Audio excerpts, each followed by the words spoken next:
Kirby 64, The Crystal Shards, is one of, if not the least talked about N64 games ever released.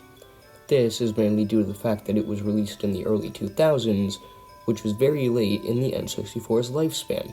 It also has 1.8 million copies sold, which is not nearly as much as Super Mario 64 or Zelda Ocarina of Time, but still pretty good for a game being released in the early 2000s. Development of Kirby 64 began in September of 1997, and it would be the first Kirby game to ever be in 3D.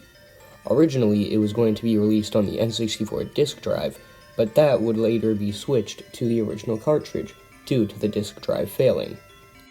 Around October 1997, the first prototype would be finished. This prototype would use the analog stick connected to the N64's controller, but would later be changed to the D-pad, due to the game being played as a 2D side-scroller.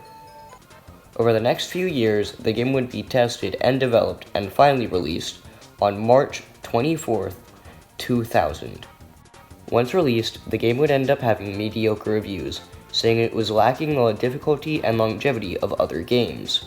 Critics would also say that the game was repetitive after the first few levels, and would be very boring and stale later into the game, and that the game had wasted potential.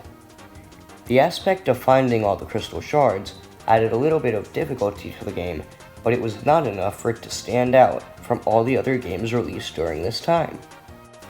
This is most likely why the game was not so well received, and why it is not as popular as it should be.